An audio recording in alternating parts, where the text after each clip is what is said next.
Class 9 science. Cell कोशिका। कोशिका तो सबसे पहले कोशिका का खोज discovery of cell. Discovery of cell discoverer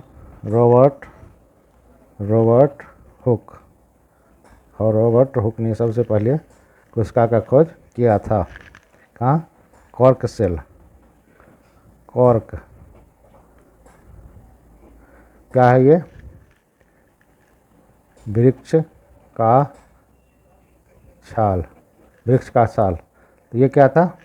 मृत कोशिका। क्या था? मृत कोशिका। मृत कोशिका यानी रॉबर्ट हुक द्वारा मृत कोशिका का खोज किया गया था, जो कि एक वृक्ष का छाल कॉर्क है उसमें पाया गया था। इसके बाद discovery of living cell. Discovery of living cell. Living cell तो लिविंग सेल का डिस्कवरी लीवेनहॉक के द्वारा।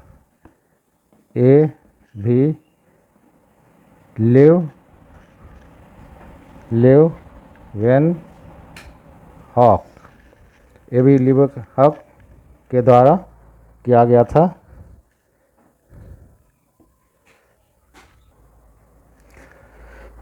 तो सबसे पहले discovery of cell Robert Hooke, जो 1665 ईस्वी में मृत कोशिका को देखा था, और इसके बाद लीवेनहॉक जो 1674 में लिविंग सेल को पॉन्ड में, कहाँ? पॉन्ड में देखा था। पॉन्ड में क्या था? बैक्टीरिया और अलगी, ये सभी पॉन्ड में लीवेनहॉक के द्वारा देखा गया था। Cell basic structure and functional unit of life. Cell में दो तरह के कंपोनेंट पाए जाते हैं। सेल कंपोनेंट दो तरह के पाए जाते हैं, एक ऑर्गेनिक और दूसरा इनऑर्गेनिक।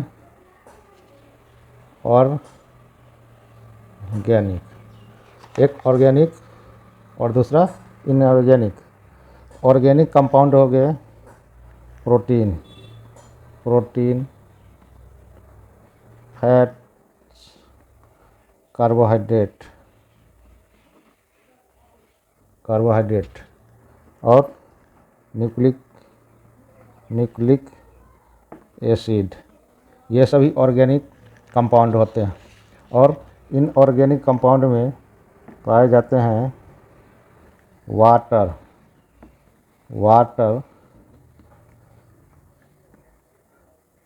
मिनरल और साल्ट, ये सभी इनऑर्गेनिक कंपोनेंट होते हैं।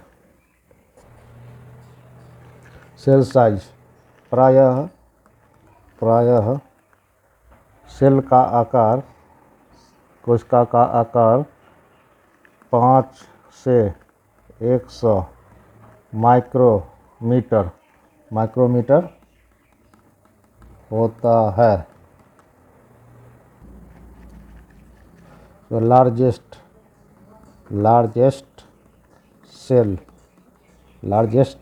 सेल होता है ostrich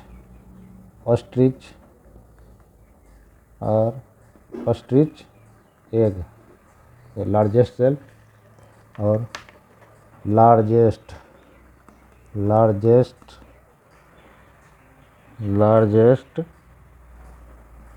cell in human body.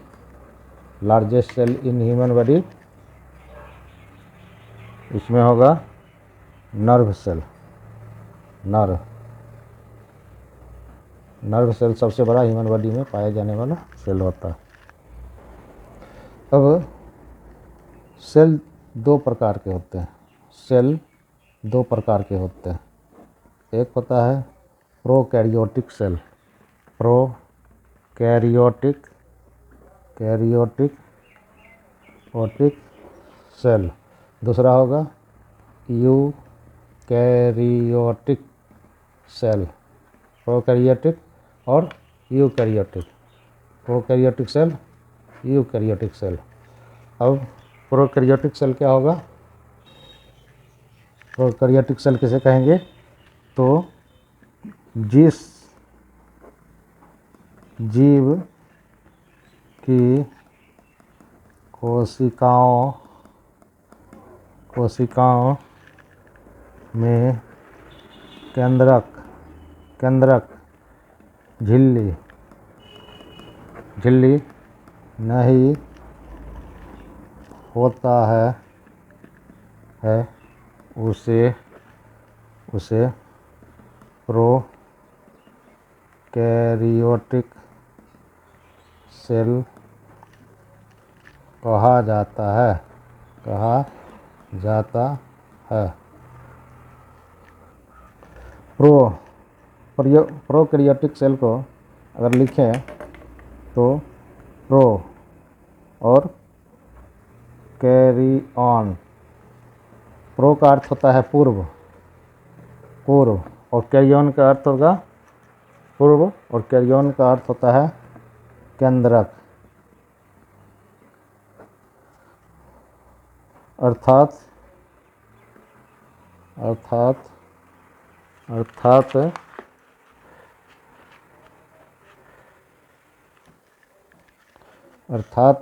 इसका अर्थ हुआ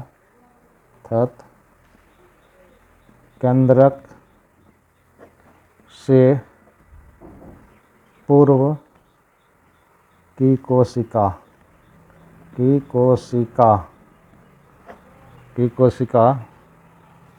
को प्रोकैरियोटिक सेल कहा जाता है। और इसके एग्जाम्पल कुछ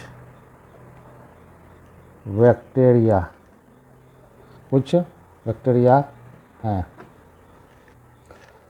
जैसा कि इस फिगर से भी देख सकते हैं। इस फिगर में इस तरह का ये संरचना है, और ये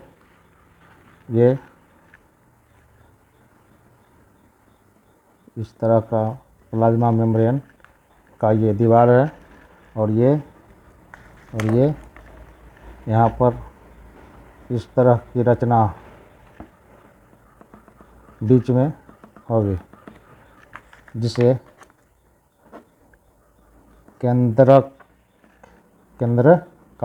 केंद्रकाय कहा जाता है। ये सेल वॉल, ये राइबोसोम, और ये प्लाज्मा मेम्ब्रेन।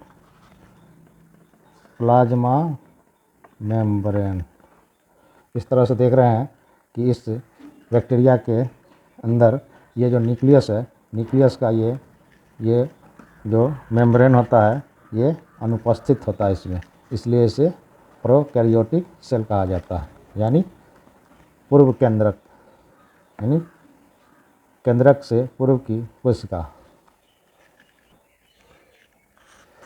अब देखेंगे यूकैरियोटिक सेल। अब यूकैरियोटिक सेल क्या होता है? तो जिन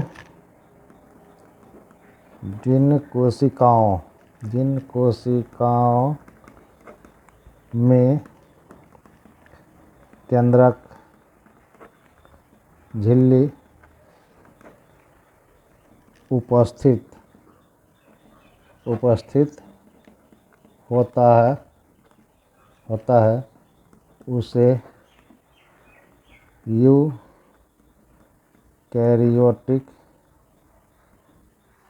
यूकैरियोटिक सेल कहा जाता है।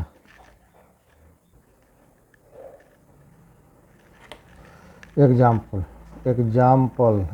ऑफ यूकैरियोटिक सेल जैसे मैन, काउ,